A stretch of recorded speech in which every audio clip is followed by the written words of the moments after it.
ನೀವು ನೋಡ್ತಾ ಇದ್ದೀರಾ ವಿಟಿವಿ ಬಳ್ಳಾರಿ. ನಾನು ನಿಮ್ಮ ಪವಿತ್ರ. ಬಳ್ಳಾರಿ ಜೂನ್ 21ರಂದು ರಾಜ್ಯದಲ್ಲಿ ಮುಂಬರುವ ಜಿಲ್ಲಾ ಮತ್ತು ತಾಲೂಕ್ ಪಂಚಾಯಿತಿ ಚುನಾವಣೆಗಳಲ್ಲಿ ಎಐಎಂಐಎಂ ಪಕ್ಷವು ಸ್ಪರ್ಧಿಸಲು ನಿರ್ಧರಿಸಿದ್ದು, ಈ ನಿಟ್ಟಿನಲ್ಲಿ ತಳಮಟ್ಟದಿಂದ ಪಕ್ಷವನ್ನು ಪ್ರಬಲವಾಗಿ ಸಂಘಟಿಸಲಾಗುತ್ತಿದೆ ಎಂದು ಪಕ್ಷದ ರಾಜ್ಯ ಅಧ್ಯಕ್ಷ ಲತೀಫ್ ಖಾನ್ ಪಠಾಣ್ ತಿಳಿಸಿದ್ದಾರೆ.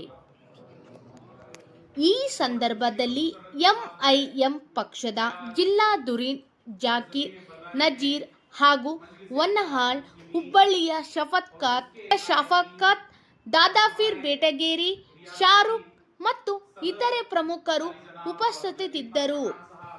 ಇನ್ನಷ್ಟು ಸುದ್ದಿಗಾಗಿ ನೋಡ್ತಾ ಇರಿ ವಿಟಿವಿ ಬಳ್ಳಾರಿ.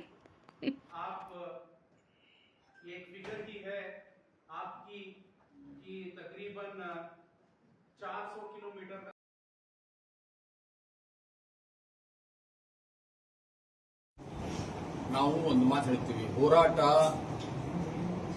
ನಮ್ಮ ಪಕ್ಷದ ಧ್ಯೇಯ ಧೋರಣೆ.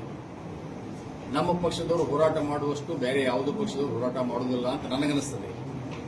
ಯಾಕಂತಂದ್ರೆ ಪ್ರತಿಯೊಬ್ಬರು ಬಿಟ್ಟಿ ಭಾಗ್ಯದ ಬೆನ್ನ ಹತ್ತಿದ್ದಾರೆ, ಅದಕ್ಕಾಗಿ ಅವರು ಹೋರಾಟಕ್ಕೆ ಬರ್ತಾ ಇಲ್ಲ.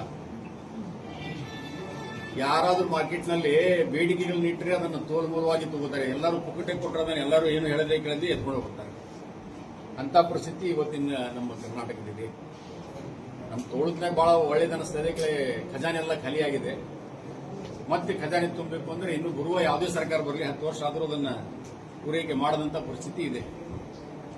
ಜನರಿಗೆ ಮ್ಯಾನಿಫೆಸ್ಟೋನಲ್ಲಿ ಮುಂಬರುವ ದಿವಸಗಳಲ್ಲಿ ನಾವು ಬರುವಾಗ ಸಾಲ ಎಷ್ಟು, ನಾವೆಷ್ಟು ಸಾಲ ಮಾಡಿದ್ವಿ, ಮುಂಬರುವ ಸರ್ಕಾರ ಎಷ್ಟು ಸಾಲ ಮಾಡಬೇಕು ಅನ್ನುವಂಥದ್ದನ್ನ ಪ್ರಣಾಳಿಕೆಯಲ್ಲಿ ಮೊದಲೇ ಲಿಸ್ಟ್ನಲ್ಲಿ ಅದನ್ನು ತೋರಿಸಿದರೆ ಎಲ್ಲ ಪಕ್ಷಗಳಿಗೆ ಒಳ್ಳೆಯದು.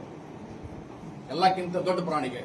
ಮನೆ ಕೊಡ್ತೀನಿ, ನಾನು ಆಶ್ರಯ ಯೋಜನೆಯಲ್ಲಿ ರೈತರಿಗೆ ಹೊಲ ಕೊಡ್ತೀನಿ, ಅವೆಲ್ಲನೂ ಕೇಳೋಕ್ಕಿಂತ ಮೊದಲು ಸಾಲ ಎಷ್ಟಿತ್ತು, ಸಾಲ ಎಷ್ಟು ಮಾಡಿದೀವಿ, ಸಾಲ ಮಾಡಿ ಎಷ್ಟು ದಿವಸ ನಾವು ಸರ್ಕಾರ ನಡೆಸಿದ್ವಿ ಅನ್ನೋದನ್ನ ಕ್ಲಿಯರ್ ಆಗಿ ಹೇಳಿದ್ರೆ ಜನರಿಗೆ ಕಮ್ಮಿ ಗೊತ್ತಾಗ್ತದೆ. ನಾವು ತಗೊಳ್ಳುವಂತ ಭಾಗ್ಯದ ದುಡ್ಡು ಯಾರದ್ದು, ಸಾಲದ್ದನ ಅಥವಾ ನಾವು ದುಡಿದಿದ್ದನ, ನಾವು GST ಕಟ್ಟಿದ್ದನ, ನಾವು ಟ್ಯಾಕ್ಸ್ ಕಟ್ಟಿದ್ದನ, ಇನ್ನು ಮುಂದೆ ಅದನ್ನು ತೀರಿಸಬೇಕಾದ್ರೆ ಯಾವ ಸರ್ಕಾರ ತೀರಿಸ್ತದೆ, ಅದನ್ನು ನಾವು ತೀರಿಸಬೇಕನ ಅನ್ನೋದನ್ನ ವಿಚಾರ.